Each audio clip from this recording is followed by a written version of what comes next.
Hello and welcome to In the Huddle. I'm your host, JT Thomas, broadcasting live from the Green Turtle Sports Bar and Grill. Ladies and gentlemen, we're just coming off a road trip from Oklahoma State University. The Mountaineers took on the Cowboys, and it was a tough one. But before I get started, I have a new guest with us, linebacker coach, Coach Dunlap. Good to have you here, Coach.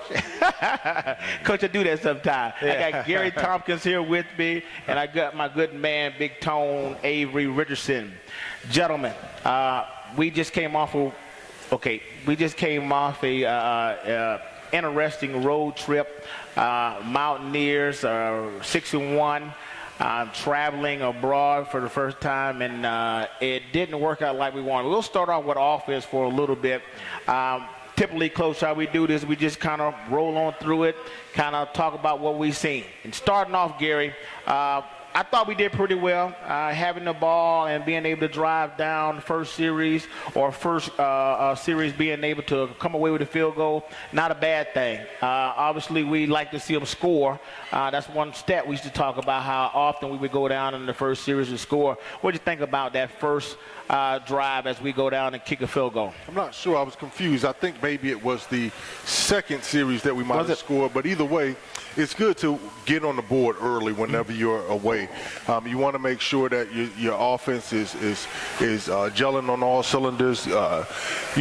We came away with 3 points early in the game. It was still, 3-0, ended up being a 3-3 game. So, we were still in the game, didn't have much to worry about at that point. So I think early in the game we looked sort of like the Mountaineers. Again, it's a road trip, so you could just expect to kind of keep things close the first quarter at least, and then after that try to get into what you want to do for the ball game. Okay. Coach Dunlap, we talked about last weekend in terms of the Mountaineers having to travel there as a 6-1 team and being able to manage the expectation. In that first half, I thought we went out with a little confidence and we drove the ball, as I mentioned, down the field early. That felt good, but yet we didn't come away with that score. What does that do to a team when you don't score on that first couple series? Well, Dana's made a point of the emphasis is when they get in the red zone, they need to score. Offensively, we've been moving the ball well. I think we're 8th or 10th ranked in the country in total offense. The yards don't matter. It's scoring. And I think we're like 45, 48 in scoring. And that doesn't jive.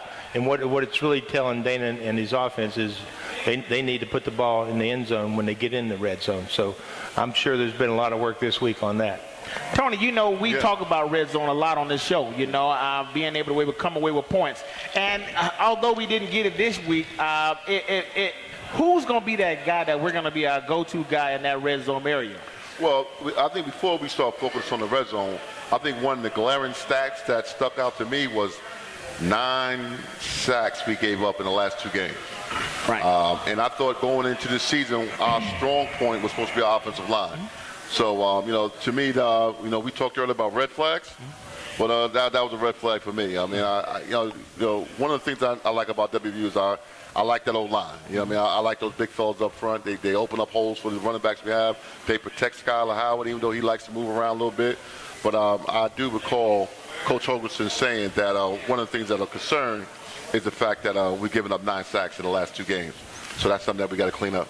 Yeah, and I agree with that. But for the most part, I still think about, we have so much talent that I want a guy that I can go to in the red zone. And for me, I just haven't been seeing that in terms of one guy that I'm going to throw the ball up to in the corner, a jump ball or something like that. And I look for Sheldon Gibson to be that guy for us. But it just doesn't seem to me that we've been very consistent throwing the ball in the red zone in the jump situation. What do you think about that, Gary?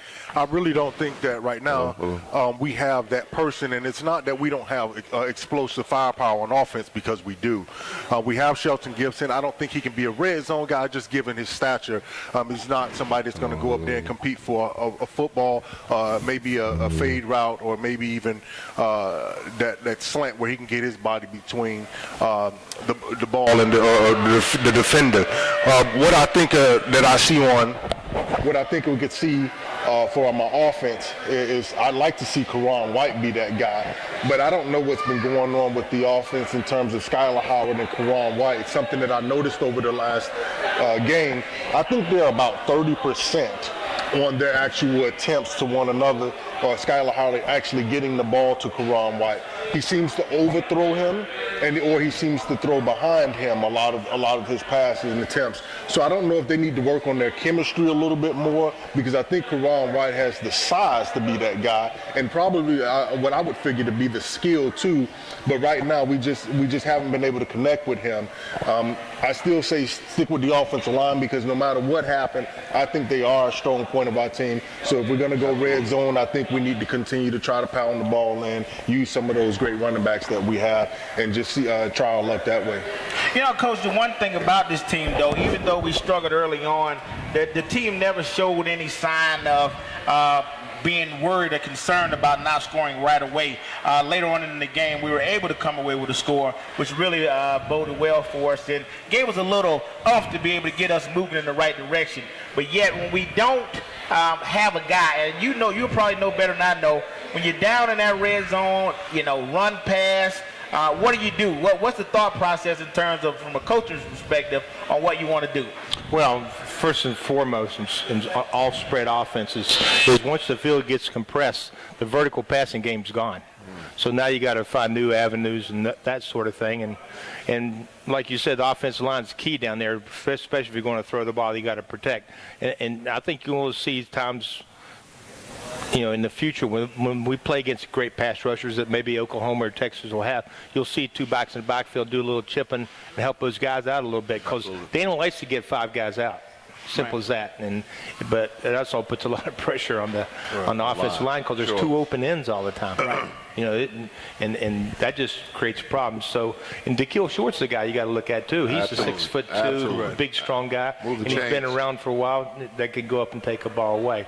So, you may see more three-back set and a little bit of power run. And the bottom line is, if you can run the ball down there, you're going to be successful. Absolutely. I agree with that, Coach. Guys, as we know, every week in, week out, we talk about the versatility of our runners, and we had to see that this week when we lost Shell early in the game. That was a huge blow for us, in my mind, because I think, Gary, he showed last game that he wanted to run the ball over 100 yards last week, to be able to come in this game and lead the game early with an injury. How does that loss affect us in terms of the remainder of that game? Well, I think he's the most confident of all of our backs. He seems to feel like it's his time to run the ball. It's his team. I mean, I think the other guys have been working out as compliments to him. So it's different than being a freshman or a sophomore, and you're coming in the game and you're going to get some backup work because you don't expect to carry the load. But when someone goes down and now the game's on you, sometimes getting in that crowd, instead of just going out there and having fun, you can overthink yourself. I think the offensive line would expect them to do the same no matter what. The receivers and the quarterback, you expect them to do the same. But having that backup running back come in, that puts a lot of pressure on the offensive line and the quarterback, simply because he's sometimes going to be someone helping out in the passing game, whether it's catching the ball or, as Coach Dunlap said, getting some chips on the defensive end, and also making sure that he's making the right blocks. He may not understand the offense as well. So I think having Shell out was a big deal for us, at least mentally. What happened the rest of the game, I guess we'll talk about that. Right. Well, I want to piggyback on that a little bit. I think some of the hidden yardage that we was getting previously was the running ability of Skylar Howard. Mm-hmm. I thought Skylar Howard moved some chains for us, produced some first downs for us. So when you look at total yards rushing the ball, you got to factor in that 60, 70 yards that Skylar might get for you on the ground. I like the young boys. I always told you I'm a Shell guy. I like Shell. I like the freshmen. I think he's banged up a little bit. I think he's banged up. I get a chance to see him in the residential halls, see him holding that shoulder a little bit. And he's a freshman. He's stepping up, playing a lot of minutes. He didn't look right the last 2 games.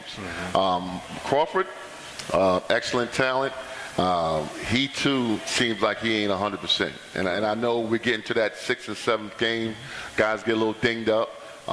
They're going to have to play now that Shell's not there. But I'm going to go back to those hitting yardage that Skylar will get for us, that move some chains, that things that you don't really notice, but yet we're picking up first downs. We're keeping that drive alive so we can hit Gibson, so we can hit White, and we can hit Shorts and things of that nature.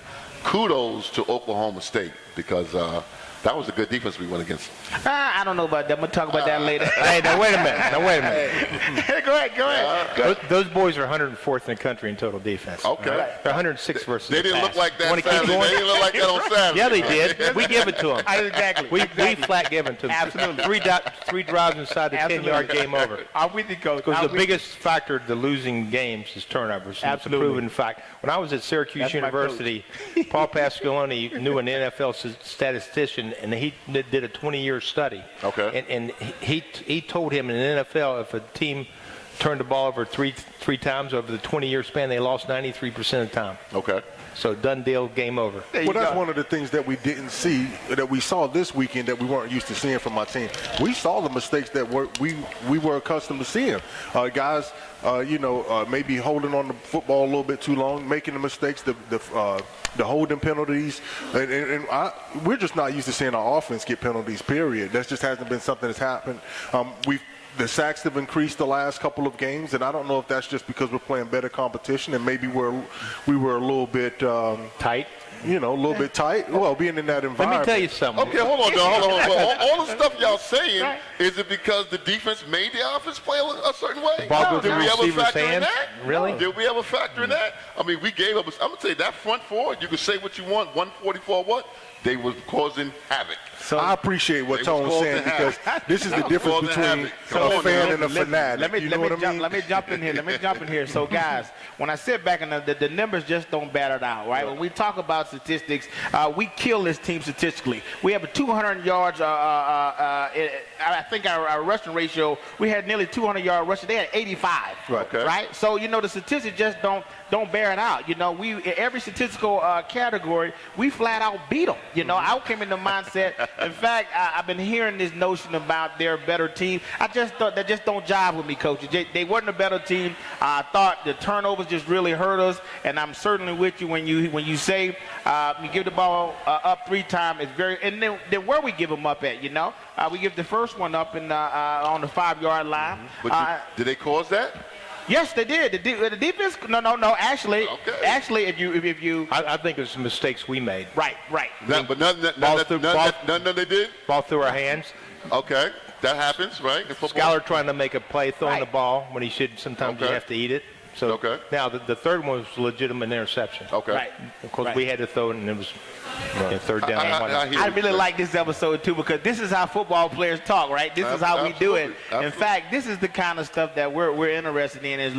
There's no reservations here. We're able to talk candidly. We all and know openly. each other here. Yeah, Sure. and it's football. Right. That's what I like about it, Garrett. In terms of fans get to realize that players are very passionate about this thing, and we learn to defend or we learn to criticize at will because we're players. We've been there and we've done that. But let's keep it moving. Let's talk about our defense, right? Absolutely. Our defense, Tone.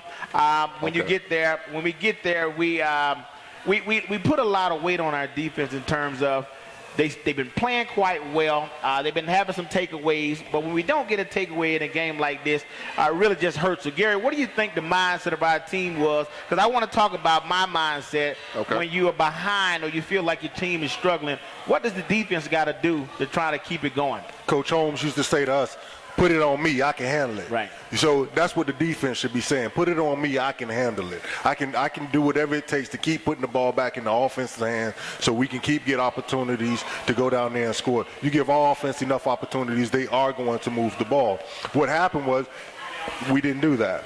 We didn't give them enough opportunities, and I don't say we had a bad defense. I still think we have a really good football team. I still think that we're a real good football team. We play good defense. We play good offense. We made some mistakes, and that wasn't something that we were accustomed to seeing. Let me tell you one stat that you really want to hear. Let me hear the stat, because I got one too.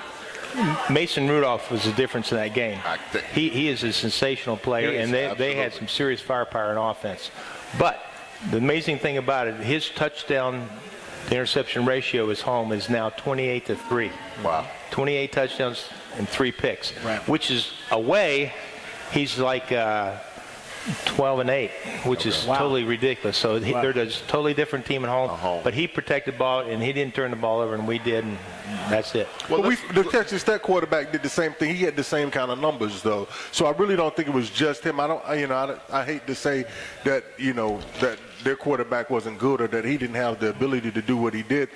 He was at home. They had a great crowd, similar to what we have here in Mountaineer Stadium. And I think they played above themselves, and I don't think we played well enough. Let's go back to, I got Stat Boy over here. He no, I'm not going to. Let's look at some stats. I'm going to tell you what I thought was convincing was third down. Yeah. They made a lot of third down plays. 50%. And they stay on the field. That slant route they was going to, it was money for them. Mm-hmm. So it was tough for me to watch that as a defensive back. The shortest throw on the field is the slant route. I'm sitting there watching. It's like we can't get off the field on third down. And another thing that we talk about all the time was pass rush. Mm-hmm. Right. Well, boy, had all day back there at times. Right.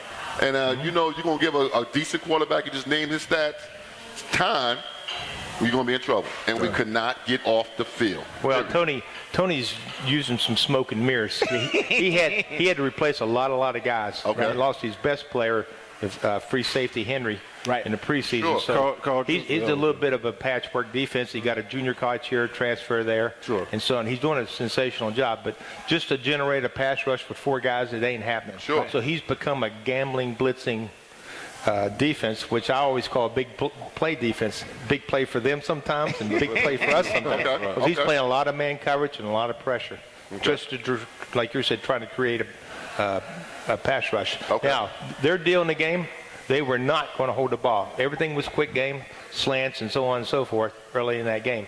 If you watched the second half, it was amazing. You didn't see those slants anymore. They showed a replay, and Tony had the corner crotch split inside. They were absolutely not going to get the slant anymore, and they started running fades on. Well, Coach Dunlap, that should have been the way the defensive back should have been lining up to begin with. Well, it depends on where their help is. I don't know. When you're playing zero coverage, and we playing zero coverage, in which we didn't play play a that lot when you of. played. Oh yeah, right. Yeah, right. If I called it, I had to turn my back. Never the case. That's one thing. Zero. I should mention this coach. That Coach Dunlap actually coached all 3 of us. Yes, he did. So the conversation actually really is really good because You better be nice.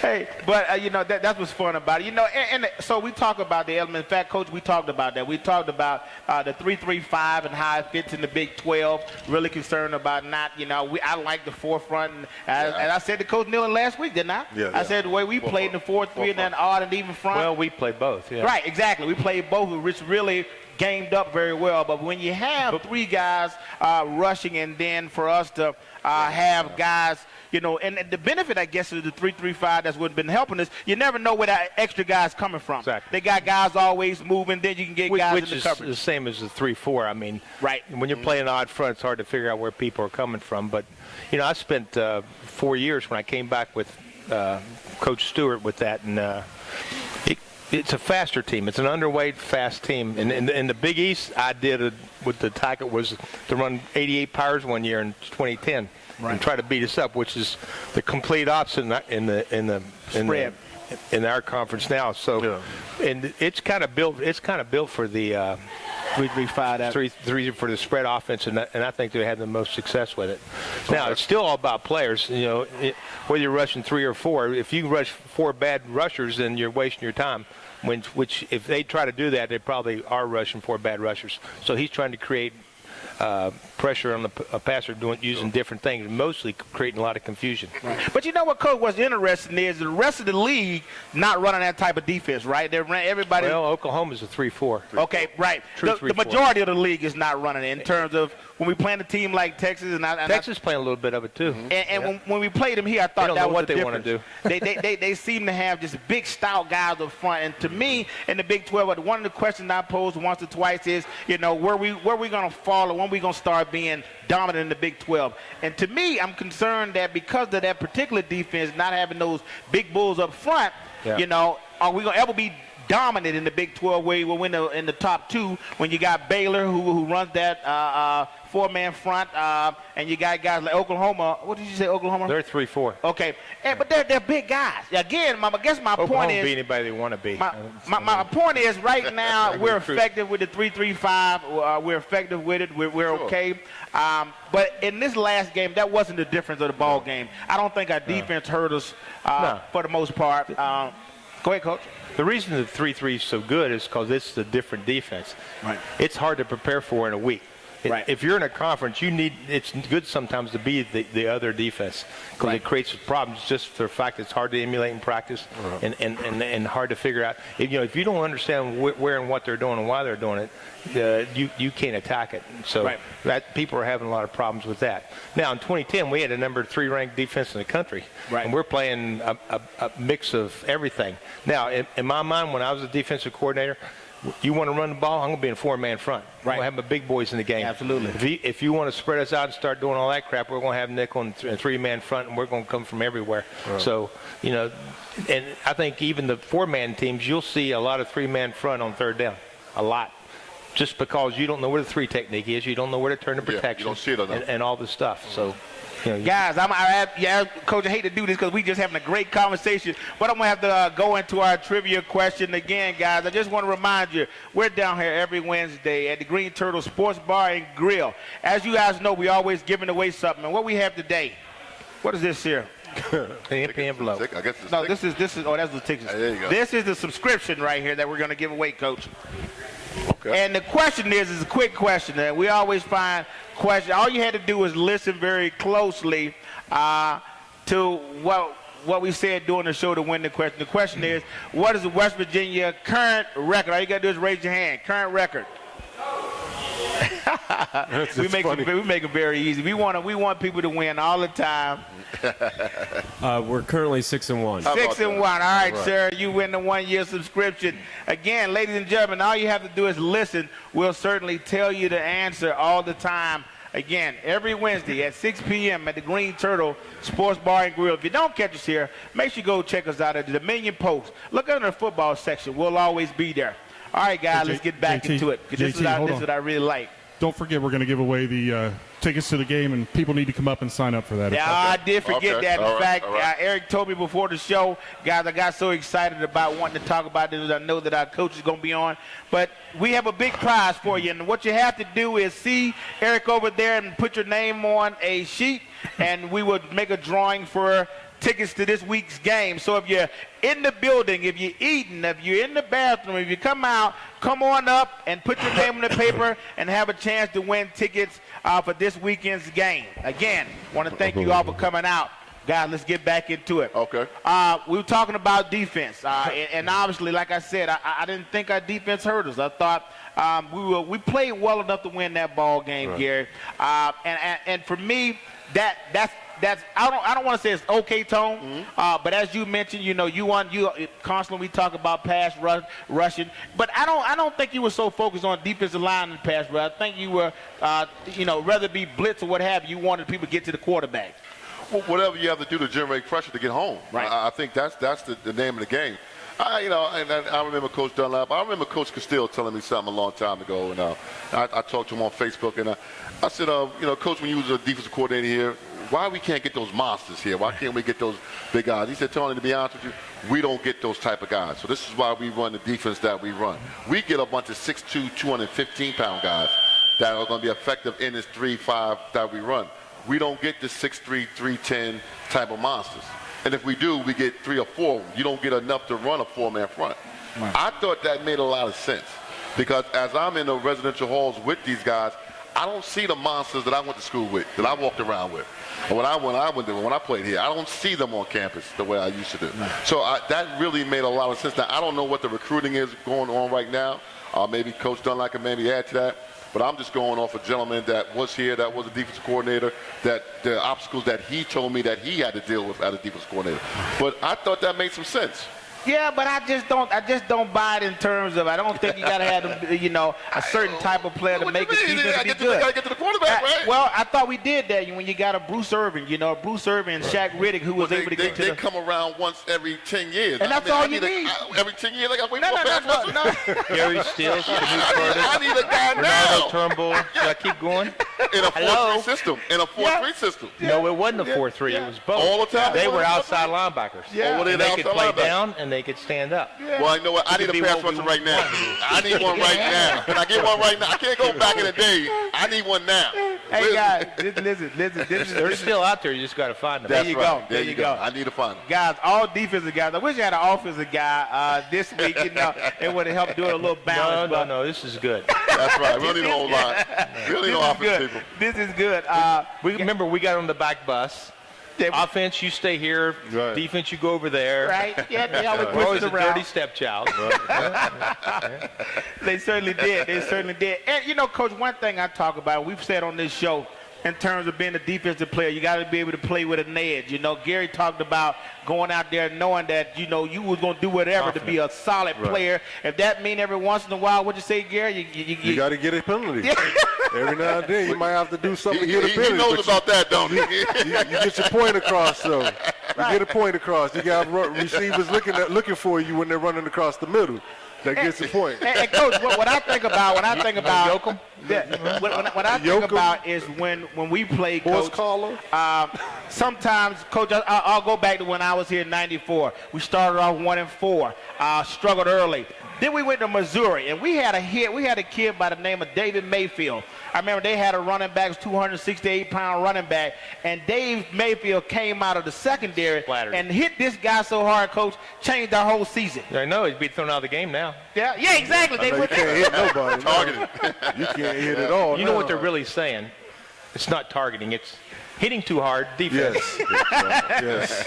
That makes me absolutely nuts. Absolutely. You tell me what penalty in any sport is as severe as that. Yes. Right. Yeah. Right. Now, I don't have any problem. I think they're 100% right. Don't hit kids in the head. Sure. Right. I don't have any problem with that. But you know how fast I coach those guys back there, and it's bang bang, and it's really fast. Bang, play. And we've loaded our target, right? Yeah. Numbers. And the kids don't do it on purpose. But to get them in the second quarter get hurt and got to sit out the whole next half. Right, That's ridiculous. That's If they did it twice, yeah, fine. Right. But one time should be a 15-yard agree. penalty, I just agree. like anything I agree. else. Absolutely. Right. But I don't see kids doing that on purpose, and I think it's really, really hard on a defensive player. in fact, They're going to get hurt trying not to hit them hard. Right. And launch is called diving, by the way. You can't get there. What do? You dive to get there. Right. It's not launching. Right. In fact, it could in a game like this past game. And they led with the head. Gee, it's on top of your shoulders. Right. I mean, really? Yeah. Think about what They Coach make me just nuts. said. Think about I what like he to said smash in the terms TV of the when I see it. penalty for hitting a person targeting, for instance. It could have really played a difference in a game like this in the second half, where you've been very careful on how you go about hitting the guy. And everybody's interpretation is different. I watched Nebraska play somebody in a bowl game. They kicked the kid out from Nebraska. Then it was Another week and it was somebody else does totally it. different. Another one. Mm-hmm. It's like it's because it's interpretation. Right. Guys, again, as a defensive guy, guys, we get energized and we want to be physical on the football field. In fact, Gary and I always talk about, all three of us talk about the physicality of West Virginia football players. We have that, I often like to say, that blue-collar mentality where we want to go out there and just work real hard and really show up for our football team and our fans. And Saturday is no different, Gary. I didn't think it was any different. Talk a bit, and from your perspective on, some things that we could have did in terms of getting our team back on the right path. Well, I just don't think that we made the big plays. Every week this season, we have managed to come up with some plays. Even when we played bad defense, we played bad offense. We would have a series on offense, but we go straight down the field. We hit a big play with Sheldon Gibson. We have a good run, a big run in the running game. On defense, late in the game, or even on special teams where we came through with TCU, we would come up with the big play. We would come up with that fumble recovery, or we get that interception, and we just didn't have those big plays this week. And sometimes, I know Coach Nealon talked about sometimes the game is just a matter of 2 or 3 different plays, and I think that's what it was for us. We didn't make the big plays. They were able to consistently move the football on offense, and defense, we didn't really keep up with their tempo, and so we just didn't make the plays. And then had we made 1 or 2 plays, I think it could be a difference in the ball game. You think back to Kansas State and BYU, we could have lost those games too. Right. That's correct. It's funny. I think the number one thing about losing this game is hopefully the kids come out and play angry, but the pressure's on kids, the self-imposed pressure. We went undefeated twice, and the more games we won, the more pressure there was. Right. Like one more. Now they're 6-1 now. Okay, we lost the game. Good. Let's go play football. Right. And there's not such a pressure on these kids to perform and do well. And we talked about that last week, dude. That's exactly what the theme was, Coach. We talking about pressure and expectation, not only for the players, but for our fans. It's one thing that I hate to see is that our fans get so excited, and then when we have a letdown, we get some of these people that jump off the bandwagon. Well, the players, as former players, we really don't, we don't get caught up into that. Right. We just want to get out there and play football. So I was trying to set the stage for, in fact, I said on the show last week, the question was this a trap game? That's Remember right. that? We did answer that question. Right, and again, I was really concerned about that because when I hear, that's just a mindset as a West Virginia player in my mind, Gary. Yeah. I don't need any extra glorification, anything like that. I like being the underdog. I'm okay with being able to get out there and battle, and then letting the cards fall where they may. I just don't like it, and I felt like we were getting so much for it. This was setting up for a game, just as what we just saw. Wait, hold on. Trap game. Hold on. Yeah. This team beat you last year. So I don't understand where's the trap come from. We were doing well. We were doing well. We were producing points. Okay. And if you go in too excited and too confident and not doing things, in fact, I heard I think I read where Coach Hogerson didn't think we had a good week of practice the week prior to the game.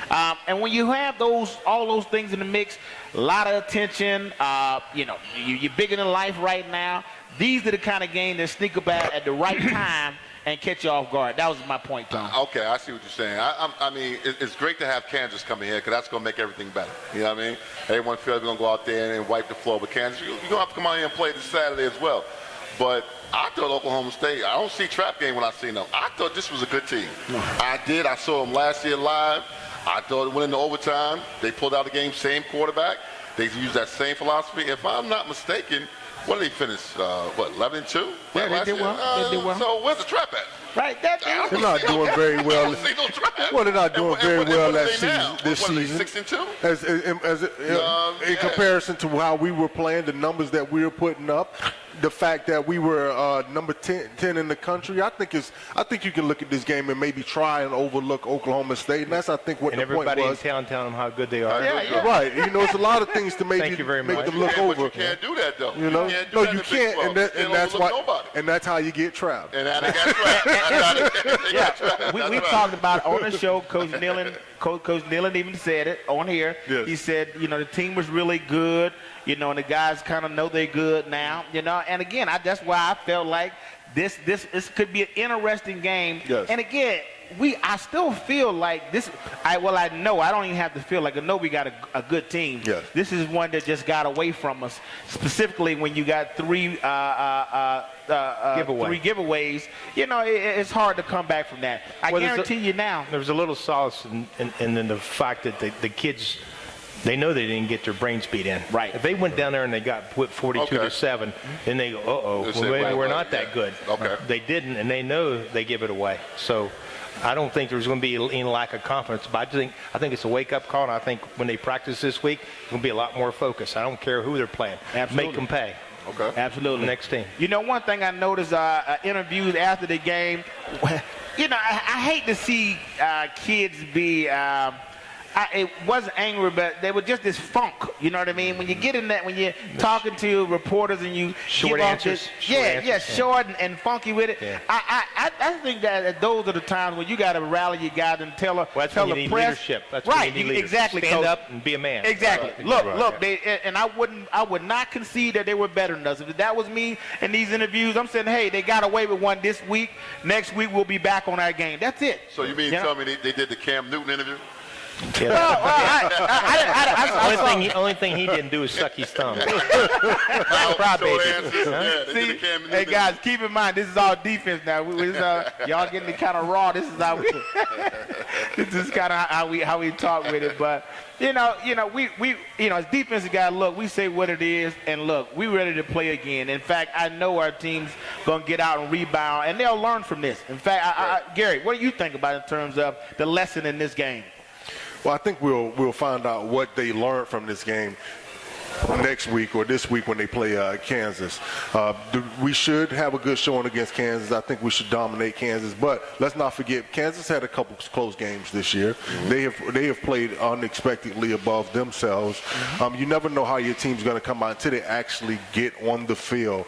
I think that I go back to the 96 season, and after we had that loss against Miami and that 15-20 second, left on the clock and the block by Tremaine Mack, I don't think we ever really fully recovered for that. And we had a really good football team that year. And so I think we're in the same situation. We've got a good football team. I don't think they're as good as that 96 team, but we still had a good football team right now. And we're gonna have to see how they respond to this loss. Sure. And I think Kansas, like Tone said, it's the best team to have a loss. Next week you have to follow another loss. You play Kansas, and hopefully you can get your confidence back up again. Right. Coach, what did you say? They played two Big 12 opponents. One of them was Oklahoma State. It was like 24-20 with 4.5 minutes left in the game. Exactly. So the thing you'll see about Kansas is much improved is their defense. Much improved. Right. And guys, it is the bonus for us. We're bringing our guys back home to Mountaineer Field. Night game. We make it very difficult for traveling teams on night games. So I suspect that we'll have the Mountaineer faithful out there really getting prepared to get after this team. And again, if you see our guys out there, make sure you guys keep them up and don't be, saying stupid stuff. I mean, it is just it is really a bunch of kids who really want to get out there and compete for us. And I just have no doubt that they will bounce back from this, Gary, and do well. But let's keep it moving, guys. We got to move on down the line. Okay. And one thing that we have a trouble talking about here, Coach, from time to time, and that's special teams. On this show, we hate talking about special teams. You're looking at the next special teams coordinator too. I've done it all. Yeah, worst job in America. Because and I have to say, Coach, and I have to be honest with you and say that for me, in special teams in terms of punt return and kickoff return, we got to be able to threaten teams in terms of scoring. And we haven't been able to do that in the last couple of years. And there's just one area, I guess, I consistently say I worry about us conceding special teams to our opponents, saying, hey, we just want to field the ball on punt returns. And the reason why I say that, Coach, either they don't set the wall like we used to do, or we're going for a block all the time. What's your thought on that? Well, back when you had leather helmets, all right?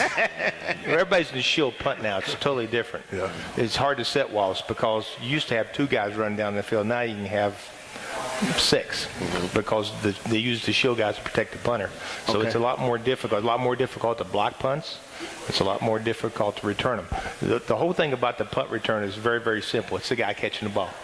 If he's special, that's right, he'll make things happen. Tavon Austin.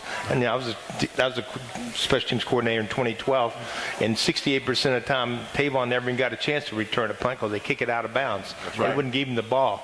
So the whole thing about the return thing, to me, is the guys in the back. Okay? And injuries can play a part, and it's also a philosophy of head coach. How many good players you want to put on those teams. And when I was at Syracuse, we traveled away with 55 players. Right. So, and every starter was on at least two special teams. And you saw the results of that through the years.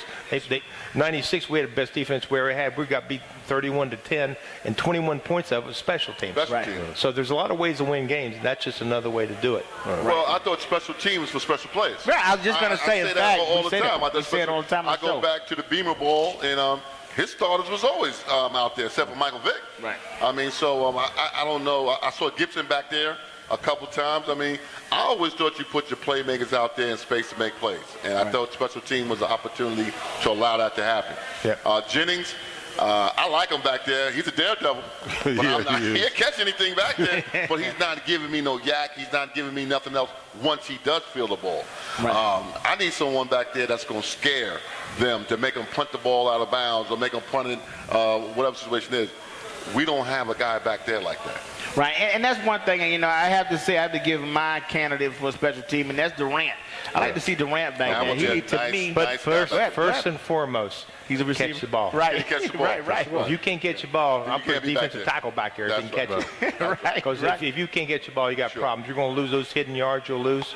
That Right. ball roll 10, 15 yards. I agree. Right. And that's first and foremost. That's right. Yeah, and I agree. And Tone and Coach, I think you came on and verified what we said. What we have always said on this show. Right. We live with that. Coach Neil and Bontra special team is for special guys. We say it week in and week out because we know how important that team is for a ball club. Whether it be somebody able to kick a 50-yard field goal or pin somebody deep in the 5-yard line, special teams is an important part of our football program.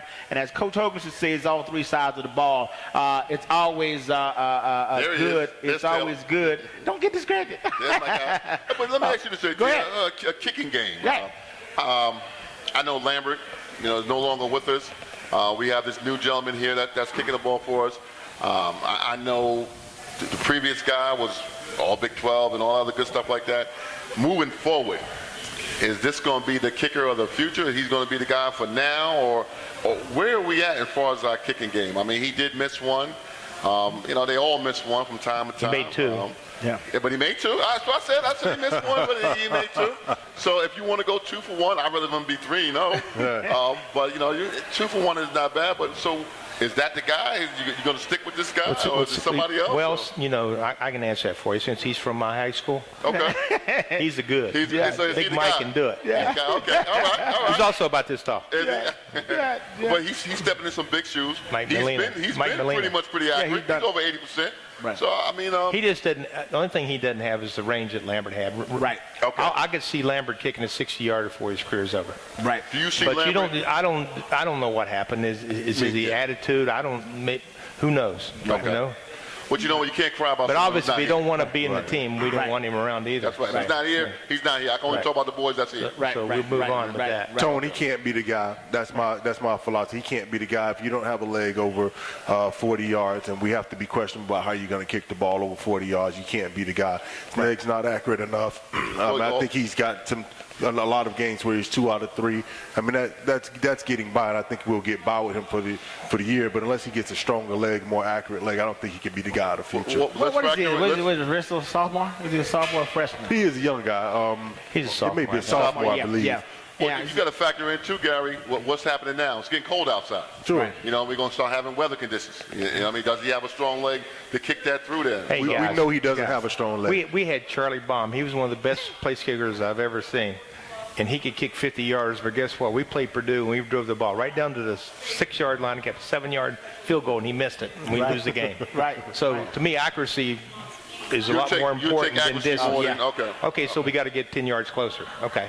Right. But to me, accuracy is more important. And if Mike can be really accurate from 35 in, then that's the way it is. Well, we got to get to 35. You got to get in his range. Well, we got to get. We got to get to the 18-yard line. well, we got to you you can't go. red zone score. You can't go out and put 5 kickers on scholarship either. Right, absolutely, So, absolutely. My whole point, I guess, my whole thing, I think we have a good enough team that we shouldn't be coming down to winning with the kick. I mean, I think we got talent. And we got a great punter. Coach, He's gonna be great.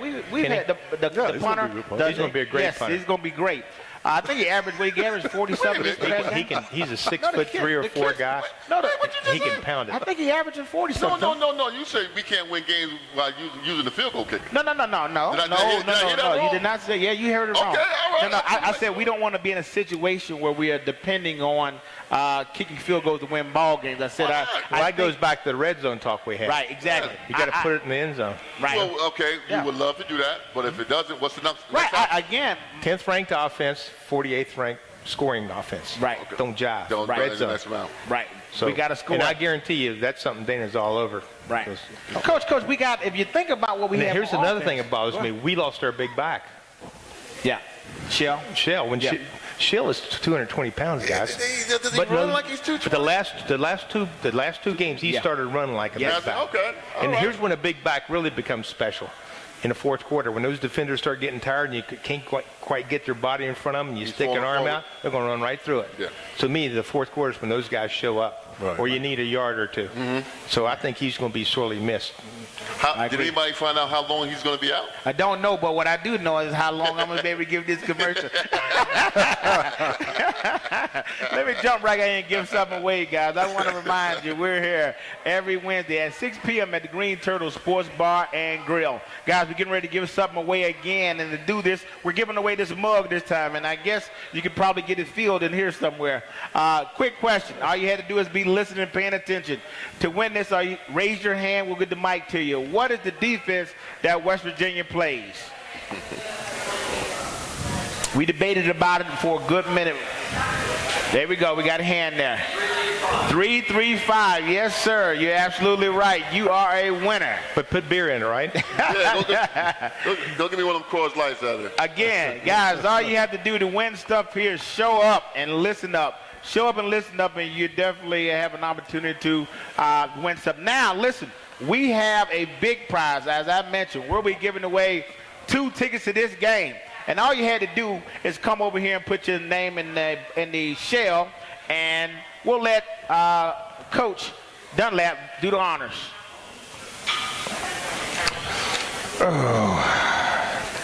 Steve Dunlap. Dennis Cornwell. That's it, Dennis? That's you? Congratulations. Dennis Cornwell. There you go. He put his phone number on there and everything. He wanted to make sure y'all didn't forget him. Good job. Good job. Hey, listen. You can take your buddy. You can take your buddy with Listen, I think Dennis You can just take your came buddy in with too. you. And Make sure you take him. No, listen. What happened last time, it's funny that this gentleman was here last time, and I think his friend was here with him last time, and the person that's sitting next to him, Mr. Music there, won something and he left. And he left. Yeah. We had to give his prize away. So look, he walks away from his friend, and his friend wins the night. More prizes to come. Absolutely. All right, guys, let's keep it going. Guys, we talked about offense. We talked about defense. We talked about special teams. Now we got to talk about our upcoming opponent. We kind of went in and out about Kansas throughout the show. But let's get a little bit more focused on Kansas. We beat them 49, nothing last year. But yet this is a new coach with a new philosophy who is finding his way in the Big 12. Tone, what are you expecting out of Kansas coming in here Saturday? You know, like Coach Dunlap mentioned earlier, tough team. They play some teams in the Big 12 already. They are a Big 12 team or opponent. I think the spread was 34 points. And I'm not even a spread guy to look into that, but when I saw 34, I was like, wow, that's a lot of points. You just don't know sometimes. I recall, 2009 or 10, we went down to Kansas and they beat us. Yeah. They ran it right down our throat. I was sick. I watched that game and I couldn't believe they ran for 200-some yards. But I don't see that happening this Saturday. I think these guys are going to be fired up. I think they'll go out there and play Mountaineer football. But I think Kansas is going to stick around for a little bit, and I think we're going to get them in the second half. All right. What do you see, Tone? What do you see, Gary? I think this game is more about our team than it is about Kansas. I don't believe that Kansas right now, and you give them their props. I want to congratulate them on taking this step to sort of improve their program and to become more competitive. I think that's just good for them, their program, and their football coach and the changes they're trying to make. However, it takes a couple of years to really have those changes stick to get players to buy into your philosophy and to get the players that you want playing football for you. So as much as they're doing, and again, congratulations to them for the small improvements that they're making, a night game at Mountaineer Field with our team and all our weapons, I just don't think it has anything to do with Kansas. It has more to do with how we're going to bounce back from this loss and what we're going to show the rest of the nation is starting here in Morgantown, what we're going to show our fans that we can handle that loss and that we're just going to jump right back on the horse, jump right back in the boat, and get back to playing football the way we did the first 6 games. All right, Coach Dunlap, what you got for us for Kansas? Well, the bubble's busted. I mean, we lost the game, all right? You can't have a hangover. Right. The guys can't spend so much time worrying about the last game. They better be That's right. worrying about the game to come. And they go out and piss around practice all week and moan and groan and worry about the last game, they're going to get their tail beat again. Because I'm absolutely sure that anybody can beat anybody at any time. Because all you have to do is turn the TV on every week and say, they beat them. That's right. So, I mean, it happens all the time, and kids better realize that. That's right. And you know why? People know it's an information age. I mean, look at the film we have to study now. Right. We press a button, it puts all the formations, and you know so much more about your opponent now. So whoever does the better job of preparing and you know matching up the defenses with the plays and vice versa is probably going to be successful. Right. I agree with that, gentlemen. You know, every week out, you know, I come in here, I'm always optimistic about our football team because I love the Mountaineers. I love our team. I always get excited about it. And as Coach said, you know, I think the Mountaineers can beat anybody on any given week. Sure. So, you know, I feel like our team is going to prepare for this team just like we did any other team and be prepared to come in here and perform. That's what football players want to do. I know when I showed up week in and week out, I just want to put on my pads, get out there and perform and do what they like doing. So I'm excited for the Mountaineers, and I feel like we'll do really well this upcoming Saturday and entertain our fans, and I'm looking for a win. Guys, this part of the show, we like to extend to our guests to be able to ask us questions. If you have a question for us, if you would, raise your hand, and we will get to you and allow you to ask the question to our panel. Any questions? Any questions? We got to have questions. Question. JT, is it true when you weigh 250 pounds, you could do a backflip with a full uniform on? Absolutely, I could. Absolutely, I could. Coach, I give people about this all the time. I can't do it now. Can't do it now. Coach knows when I played here, I could always do gymnastics, and I used to be in the locker room. I could be in full uniform and just do a full somersault. Do it all the time. It was too easy. Really fun. Like Pierre Paul. Yes. We got a question over here. A plaque? What was the gift? A watch? Do you have it? No, I lost my watch. I don't know whatever happened to it. When you were living in an apartment? Yeah. Remember moving out of the apartment and leaving a bunch of guys behind? No? Are you serious? You know, we got to put that on camera. You know when that was? Bring it over here, sir. Come on over here. Wow. I moved out. You had something. I moved out in 1981. You moved up. That's it right there. No, I moved out in 81. After, whenever yeah. you moved out. Are you serious? From the 75 Wow. Peach Bowl. Wow. That's unbelievable. Gentleman just brought up his What watch. took you from so long to give it back, goddamn?